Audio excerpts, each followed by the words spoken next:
The celestial fury hung silently against the backdrop of endless stars, its massive hull gleaming under the distant light of Sol. From the command bridge, Grand General Savrakarth observed the blue-green planet that was their target, his expression a practiced mask of indifference despite the anticipation coursing through him. "Primitive, wouldn't you say?" Governor Alessa Merrick's remarked beside him, her voice laced with a particular brand of dismissive arrogance that had become her signature. "Hard to believe they've only just developed rudimentary interplanetary travel." Karth studied the holographic display showing Earth and its neighboring celestial bodies. The Thyraxian Empire had conquered hundreds of species across thousands of years, and this latest addition seemed unremarkable by comparison. Still, something about the intelligence reports troubled him. "What troubles you, General?" Merrick asked, noticing his hesitation. "Surely you don't consider these humans a threat to the might of Thyraxia?" "A wise commander considers all possibilities," Karth replied evenly. "Even the most diminutive creature may possess unexpected defenses." Merrick laughed, the sound sharp and grating. "Always the cautious one. The Emperor expects results, not hesitation. My ascension to the Imperial Council depends on a swift resolution here." Before Karth could respond, the bridge doors slid open to admit Captain Tamir Lauren. The intelligence officer moved with purpose, his normally composed features marred by a slight frown. "Grand General, Governor," he greeted them with a formal bow. "I bring a concerning report from our outermost scouts." Karth gestured for him to continue. "One of our patrol vessels encountered a human cargo ship near the Mars orbital zone," Lauren explained. "Standard protocol was initiated to assess their capabilities, but—" He paused, checking his data tablet. "Our vessel's systems were somehow neutralized. Complete power failure followed by a forced retreat." "Preposterous," Merrick scoffed. "A simple technical malfunction, nothing more." "The patrol commander insists otherwise, Governor," Lauren countered respectfully but firmly. "The humans employed some form of energy weapon our sensors couldn't properly identify." Karth's brow furrowed. "Any casualties?" "None, sir. But the ship required extensive repairs once it returned to formation." Merrick waved a dismissive hand. "A single incident means nothing. Our scouts confirmed their military forces are minimal, their technology crude by our standards." "Perhaps," Karth conceded, though doubt lingered in his mind. Nevertheless, orders were orders, and the Emperor's was clear. "Proceed with the advance force. Move the Vanguard into Earth orbit and prepare to transmit surrender terms." As Lauren departed to relay the commands, Merrick smiled victoriously. "You'll see, General, by the cycle's end, Earth will be another jewel in the Emperor's crown, and my place on the Council assured." Karth nodded absently, his attention returning to the small blue planet on the display. Something about this mission felt wrong, but he couldn't identify why. The humans were outnumbered, outgunned, and outmatched in every conceivable metric, weren't they? The advance force of 7 mid-sized Thyraxian cruisers pushed past the Martian orbital path with supreme confidence.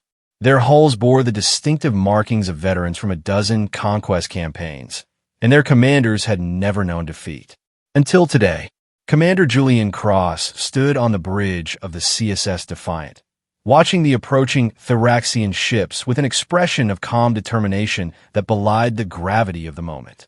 At 42, Cross had spent nearly half his life in the United Earth Defense Force, rising through the ranks on merit rather than connections. His weathered face and the silver streaks in his dark hair spoke of experience hard-won. "They're maintaining formation, sir," his tactical officer reported. "No deviation from their approach vector." Cross nodded, keying his calm. "All vessels, maintain defensive posture. Remember the drill, people. Let them make the first move."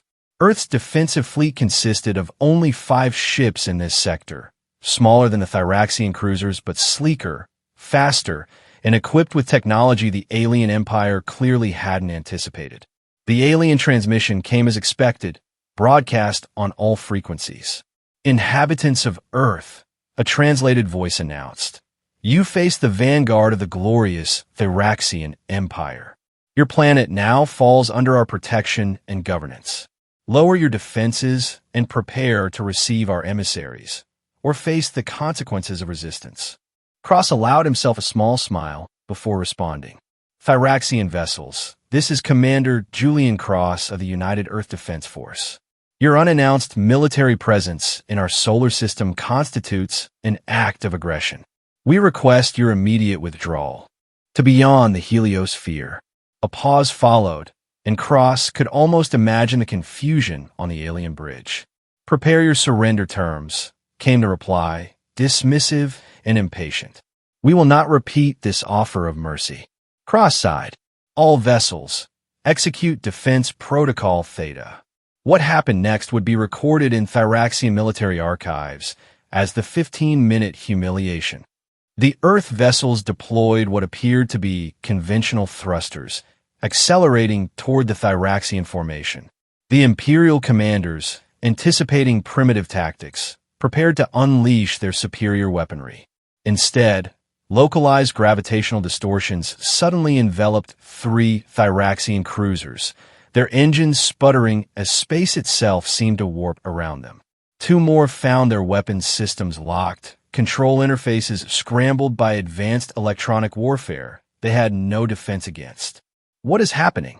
Governor Merrick's demanded, watching the tactical display aboard the Celestial Fury with mounting horror. How are they neutralizing our ships without firing a single conventional weapon? Karth leaned forward, studying the data with growing concern.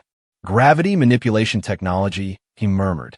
In some form of advanced electronic warfare we've never encountered. In less than 15 minutes, 5 of the 7 Thyraxian cruisers have been immobilized, unable to fight or flee. The remaining 2 manage partial retreats, limping back toward the main fleet with systems compromised. Impossible, Merrick's whispered, her earlier confidence evaporating. They're supposed to be primitives. Clearly, Karth replied coolly. Our intelligence was flawed. The main view screen flickered to life, displaying the face of a human woman in her late 50s. Her silver-streaked black hair was pulled back severely, accentuating sharp cheekbones and penetrating gray eyes. Admiral Regina Blake gazed out at them with the confidence of someone who knew precisely how much power she wielded. This is Admiral Regina Blake, commander of the Solar System Defense Forces. Your unprovoked advance into our territory has been met with appropriate defensive measures. I strongly suggest you withdraw your remaining forces before we are forced to take further action. Merrick's face flushed with rage. How dare this primitive address us with such insolence? Blake continued, unperturbed. We have no desire for conflict, but make no mistake. We will protect our home. You have 6 Earth hours to remove all military assets from our system. I hope you choose wisely. The transmission ended, leaving the Thyraxian command bridge in stunned silence. Grand General, Tamir Lauren ventured cautiously. Perhaps we should reassess our strategy. These humans appear more technologically advanced than our reports indicated. Nonsense. Merrick's interjected before Karth could respond. They caught us by surprise, nothing more. We simply need to deploy our real strength. She turned to Karth, eyes gleaming with determination. Mobilize the main battle fleet. We'll show these humans what it means to face the full might of the Thyraxian Empire. Karth hesitated, a rare occurrence for a commander of his experience. Governor, I advise caution. There's clearly more to these humans than... Are you questioning my authority, General? Merrick's cut him off. Need I remind you that the Emperor personally entrusted this campaign to my oversight? Karth's expression hardened. As you wish, Governor. I will prepare the main fleet. As they exited the bridge, Lauren fell in a step beside his commander. Sir, with respect, I believe we need more intelligence before committing our full forces. Karth nodded almost imperceptibly. Continue your analysis, Captain. I want to know everything about their defensive capabilities. If these humans have more surprises waiting, I want to be prepared. Admiral Regina Blake removed her formal uniform jacket as she entered her private office aboard the Orbital Command Station Freedom. Despite the victory, Tension lined her face as she studied the holographic display showing the positions of both Earth and Thyraxian forces. "They'll be back," Commander Julian Cross stated from the doorway. "And in greater numbers." Blake nodded, gesturing for him to enter. "Of course they will. Empires don't take kindly to embarrassment." Cross approached the display, studying the estimated positions of the main Thyraxian fleet. Home fleet performed admirably. The gravity well projectors exceeded expectations. "How many ships did we actually deploy?" Blake asked, though she knew the answer. 5 vessels from Orbital Defense Group Bravo, Cross reported. "Minimal armament, as ordered." Blake allowed herself a small smile. So this was just the second fleet, using previous generation weapon systems. She zoomed out on the display, revealing dozens of Earth defense vessels positioned throughout the solar system. And they haven't even seen our actual combat fleets yet. Cross raised an eyebrow. "Are we planning to reveal our full capabilities?" "Not unless absolutely necessary," Blake replied, her expression growing serious. "The President and Joint Defense Council prefer a diplomatic resolution, if possible. The last thing we need is to trigger a full-scale war with an empire that spans hundreds of worlds. And if diplomacy fails?" Blake's eyes hardened. "Then we show them exactly why Earth has remained independent despite discovering interstellar travel a century ago. We didn't avoid colonization by luck, Commander." A chime announced in incoming communication. Blake activated the screen to reveal the stern face of President Eliza Chun of the United Earth Alliance. "Admiral, the Security Council has reviewed your report." The President began without preamble. "Your restraint is commendable." "Thank you, Madam President." "What are your orders regarding the Thyraxian fleet?" "Maintain defensive positions, but prepare 7th Fleet for deployment if needed," President Chun instructed. "Our intelligence suggests they're mobilizing their main battle group. However, we still prefer a peaceful resolution. Keep communication channels open for potential negotiations." "And if they attack again?" Blake asked. The President's expression remained impassive. "Then you have authorization to deploy whatever force is necessary to protect Earth and its colonies." "But Admiral," she added, her tone softening slightly, "let's try to avoid turning this into a bloodbath." "Understood, Madam President." As the communication ended, Cross turned to Blake. 7th Fleet? That's one of our most advanced battle groups." "A precaution," Blake replied, "and perhaps a message if it comes to that." She gestured to the star map. "How are our hyperspace sensors performing?" "The Hyperion Gate network is fully operational," Cross confirmed.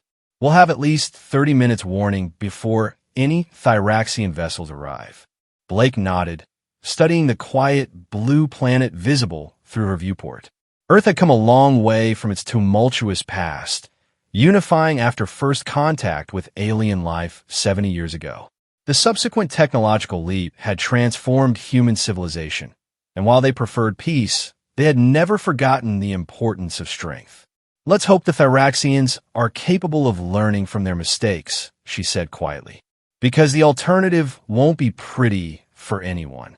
The Thyraxian battle fleet moved through space with methodical precision, 37 warships of varying classes arranged in a formation that had conquered countless civilizations.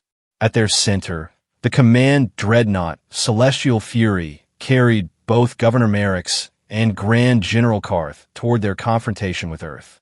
On the bridge, Merrick's paced impatiently while Karth reviewed the battle plans with his senior officers. The atmosphere was tense, the earlier confidence replaced by a wary determination. "Our analysis of the human defense technology remains incomplete," Captain Lauren reported.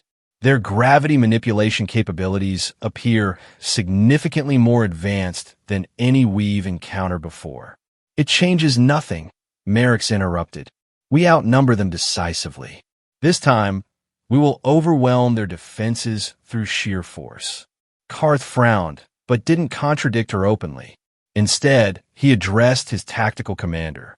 "Deploy an echelon formation. First wave to probe their defenses, second and third to exploit any weaknesses identified." "Yes, Grand General." As the fleet approached Earth's moon, Long-range sensors detected movement. A formation of human vessels had taken position in high lunar orbit, their sleek designs contrasting with the more angular Thyraxian ships. 28 vessels, the sensor officer reported. Similar in configuration to those we encountered previously, though some appear larger. Merrick smiled triumphantly. You see, General, they've mobilized everything they have, and still we outnumber them. Karth wasn't convinced. The deployment seemed too calculated, almost as if the humans were inviting the confrontation on terms they had chosen. Open a communication channel, he ordered. Let's see if they've reconsidered their position. Admiral Blake's face appeared on the view screen moments later. General Karth, I presume? I see you brought more ships this time. Admiral Blake. Karth acknowledged with formal courtesy. The Thyraxian Empire has controlled this sector of space for millennia. Your resistance, while impressive, can only delay the inevitable. I offer you one final opportunity to surrender and join our collective peacefully. Blake's expression remained serene. I appreciate the offer, General, but Earth and its colonies will remain free. We have no quarrel with Thyraxia, but we will defend our sovereignty. Merrick stepped forward. You face the might of an empire that has conquered hundreds of worlds. Your technology, while surprising, cannot match our numbers or experience. Is that why you're here personally, Governor Merrick's? Blake asked, raising an eyebrow. To witness our subjugation firsthand? Merrick's eyes narrowed. To accept your surrender and establish imperial governance. I see. Blake sighed. Then you leave us no choice. She glanced off-screen briefly before returning her gaze to the Thyraxians. We will defend ourselves. Remember that you chose this path. The transmission ended, and Merrick's turned to Karth with fire in her eyes. Begin the attack. Full deployment of all vessels. Karth gave the order, though the sense of unease had only grown stronger. The Thyraxian fleet advanced in perfect formation, weapons charged, and targeting systems locked onto the human defenders. What followed was unlike any battle in Thyraxian military history. The human vessels moved with impossible agility, their formation shifting constantly in patterns that confounded targeting algorithms. When the first wave of Thyraxian cruisers fired, their energy weapons curved away from their targets, diverted by localized space distortions that shouldn't have been possible. They're manipulating space-time itself. Lauren murmured in disbelief as he studied the sensor readings. The human counterattack began without warning. Silent, invisible waves of force disabled propulsion systems on 5 Thyraxian ships simultaneously. Others found their weapons neutralized by precision electronic attacks that bypassed supposedly impenetrable firewalls. How are they doing this? Merrick's demanded, her voice rising in panic as the tactical display showed more Thyraxian vessels being systematically disabled. They're not even using conventional weapons, Karth observed grimly. They're negating our technological advantages rather than engaging directly. The battle deteriorated rapidly for the Thyraxian forces. Attempts to adapt were met with new countermeasures from the human fleet. Within 40 minutes, nearly half the Imperial vessels had been neutralized without sustaining significant damage. Rendered combat ineffective, but deliberately not destroyed. They're toying with us, Lauren whispered. On the secondary command channel, which Karth had instructed Lauren to monitor, came a fragment of human communication that would change everything.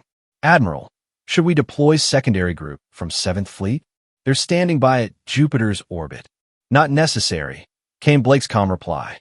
2nd Fleet is handling the situation adequately. Lauren's eyes widened as he turned to Karth. General, I just intercepted their internal communications. This isn't their main force. It's something they call 2nd Fleet, and they have another battle group waiting in reserve. Karth felt a chill run through him. Are you certain? Yes, sir. They mentioned 7th Fleet positioning near Jupiter. Merrick's, overhearing the exchange, rushed over. What nonsense is this? They must be feeding false information, knowing we might intercept it.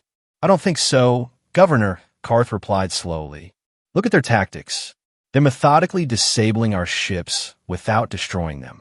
These aren't the actions of a force fighting at its limit. As if to confirm his assessment, a new group of human vessels appeared on the sensors, emerging from behind Earth's moon. Unlike the previous ships, these were clearly dedicated warships, larger, more angular, and emanating energy signatures that dwarfed anything seen before. "They're targeting our command ship," the tactical officer reported, alarm evident in his voice. Before Karth could respond, the celestial fury shuddered violently. Bridge systems flickered, and the main engines went silent. "Status report," Karth demanded. "All propulsion systems offline," came the reply. "Weapons platforms unresponsive. We're detecting energy fields surrounding the ship. They've trapped us in some kind of containment bubble." Merrick stared at the tactical display in horror as more Thraxian vessels succumbed to similar fates. Not a single human ship had been destroyed, while the Imperial fleet was being systematically neutralized. "General Karth," Admiral Blake's voice came through the communication system. "Your fleet has been disabled. To avoid unnecessary loss of life, I strongly recommend you signal your surrender." Karth looked to Merrick's, whose face had drained of color. "Governor?" For once, the ambitious politician seemed at a loss for words. "How was this possible?" she whispered. "Signal our surrender," Karth ordered, his voice heavy with the weight of unprecedented defeat. "All vessels cease resistance." As the Thraxian fleet powered down weapons systems, Karth turned to Lauren. "Continue monitoring their communications. I need to understand what we're truly facing here." The meeting took place aboard the United Earth Alliance Station Freedom, a massive orbital structure that itself testified to humanity's technological advancement. The observation deck provided a breathtaking view of Earth below, a silent reminder of what was at stake. Admiral Regina Blake stood flanked by Commander Julian Cross and two diplomatic officers, her posture relaxed but alert. Across from them, Grand General Savra Karth represented the Thraxian Empire, accompanied by Captain Tamir Lauren and a visibly subdued Governor Merrick, who had been stripped of operational command following the disastrous engagement. "Thank you for agreeing to these talks, General," Blake began. "I believe we can resolve our differences without further conflict." Karth nodded gravely. "The Thraxian Empire has existed for over 3,000 years, Admiral. In that time, we have encountered many civilizations, but few have surprised us as yours has." "Surprised is a diplomatic way of putting it," Blake replied with the ghost of a smile. "Let's be frank, General. You invaded our space with conquest in mind, based on faulty intelligence that drastically underestimated our capabilities." Merrick bristled, but remained silent, a remarkable display of restraint given her previous behavior. "Your assessment is accurate," Karth conceded. "Our information suggested Earth had only recently developed interplanetary travel. We expected primitive defenses, not what we encountered." Blake nodded. "Earth unified 70 years ago, following first contact with the Arcturus Collective. That meeting accelerated our technological development considerably, though we chose to remain relatively isolated while we built our strength." "A wise precaution," Lauren commented. "The terms we propose are straightforward," Blake continued, activating a holographic display between them. "First, the Thraxian Empire will withdraw all military forces from the Sol system immediately and acknowledge its sovereignty." "Acceptable," Karth replied, studying the document. "Second, a non-aggression pact between our civilizations, with provisions for diplomatic relations and cultural exchange should both parties desire it in the future." Karth nodded again. "Finally," Blake said, her tone growing firmer, "the Thraxian Empire will release from subjugation any worlds conquered within the past 50 standard years, allowing them self-determination." Merrick finally broke her silence. "Preposterous. You speak of returning dozens of worlds that rightfully belong to the Empire." "Governor," Karth warned quietly, "remember your position." Blake's expression remained impassive. "We aren't demanding reparations or territory, Governor Merrick. Merely that you cease expansionist policies against less developed worlds. Consider an opportunity for Thraxia to evolve beyond conquest. And if we refuse?" Merrick challenged. Blake didn't respond immediately. Instead, She nodded to Commander Cross, who activated another holographic display showing real-time positions of Earth defense forces throughout the solar system. This represents approximately half of our defensive capability, Blake explained calmly. We have additional fleets currently engaged in training exercises beyond Neptune's orbit. Your entire fleet was neutralized without us deploying our most advanced vessels or weapon systems. Karth studied the display with growing disbelief. The human military presence was far more substantial than anything their intelligence had suggested.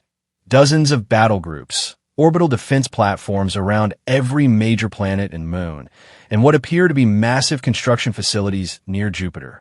You never needed to deploy your full strength, he realized aloud. We preferred to resolve this with minimal force, Blake confirmed. But make no mistake, General, had you posed a genuine threat to Earth, we would have responded accordingly. A young human officer entered the observation deck and whispered something to Commander Cross, who nodded before addressing Admiral Blake. Admiral, 7th Fleet has completed its training exercises and is returning to standard patrol configuration. Captain Mercer asked if we still needed additional support. No, thank you, Commander. Inform them that the diplomatic solution is progressing satisfactorily, Blake replied. Yes, Admiral. Oh, and the lunar defense grid has been stood down as requested. We only had half the orbital platforms activated anyway. As the officer departed, Karth and Merrick's exchanged stunned glances. You mean that wasn't your full army? Merrick's blurted, her voice a mixture of disbelief and dawning horror. Blake smiled slightly. Governor, we developed our defensive capabilities with the understanding that the galaxy is filled with empires like yours. Earth will never be conquered, not because we seek conflict, but because we made ourselves too costly a target for any rational adversary. Silence fell over the observation deck as the implications sank in. The mighty Thyraxian Empire, conqueror of hundreds of worlds, over thousands of years, had been handily defeated by what amounted to a fraction of Earth's true military strength. Karth straightened his posture, the weight of responsibility heavy on his shoulders. I am authorized to accept these terms on behalf of the Empire, Admiral Blake. The non-aggression pact will be honored, and the liberation of recently conquered worlds. Blake pressed. Karth hesitated, glancing at Merrick's, whose expression had shifted from shock to resignation. That will require ratification from the Imperial Council, he admitted. But I will personally advocate for it. A fair response, Blake acknowledged. We will provide transport for you and your personnel back to your remaining vessels. Your disabled ships have been repaired sufficiently for transit back to Thyraxian space. As the meeting concluded and the Thyraxians prepared to depart, Karth lingered behind. A question, if I may, Admiral. Blake nodded. Your technology, the gravity manipulation, the space-time distortion capabilities, they're far beyond anything we've encountered. How did humanity advance so rapidly? Blake considered the question carefully. Necessity, General. When we realized we weren't alone in the universe, we understood that not all encounters would be peaceful. Unlike your empire, we channeled our resources into defensive rather than offensive capabilities. And you choose not to expand, to conquer. We expand through exploration and mutual cooperation, not subjugation, Blake replied. There's a vast difference between building strength to protect what you love and amassing power to dominate others. Karth absorbed this, a 1,000-year-old perspective shifting incrementally. The Emperor will not be pleased with this outcome. Then perhaps it's time for the Thyraxian Empire to reconsider its foundations, Blake suggested gently. History is filled with empires that failed to adapt to changing circumstances. Indeed, Karth murmured, I fear Thyraxia stands at a crossroads. Continue as we have and eventually face extinction against powers like yours, or evolve into something different. Change is rarely comfortable, General, but often necessary. Blake extended her hand in the human gesture of agreement. For what it's worth, I believe you understand this better than most of your contemporaries. Karth hesitated before accepting the gesture. Perhaps in time, Admiral, our peoples might meet under better circumstances. I look forward to that day. As the Thyraxian delegation departed aboard their shuttle, Tamir Lauren gazed out at the blue planet below them. A single world, he mused quietly to Karth, with more military power than we anticipated. And they claim to value peace above conquest. A contradiction, Captain. An alternative, perhaps, Lauren replied thoughtfully. One the Empire has never considered. Aboard the Celestial Fury, preparing for the journey home, Karth watched Governor Merrick's compose her report to the Emperor. Her political career was effectively over, her ambitions of joining the Imperial Council shattered by the humiliating defeat. What will you tell the Emperor? She asked without looking up. The truth, Karth replied simply. That we encountered a civilization whose technological development far exceeds our intelligence reports. That continuing hostilities would be catastrophic for Thyraxia, and the worlds they demand we release. Karth considered his answer carefully. I will recommend compliance, not merely because Earth demands it, but because perhaps it is time for the Empire to secure its existing territories rather than constantly expanding. Merrick's looked up, surprise evident on her face. You would advocate retreat? The great General Karth. I would advocate survival, he corrected her. For 3,000 years, Thyraxia has measured its greatness by conquest. Perhaps it's time to find another metric. As the Thyraxian fleet prepared to depart Sol System, Admiral Blake watched from the observation deck of Freedom Station. Commander Cross joined her, hands clasped behind his back. Do you think they'll honor the agreement? He asked.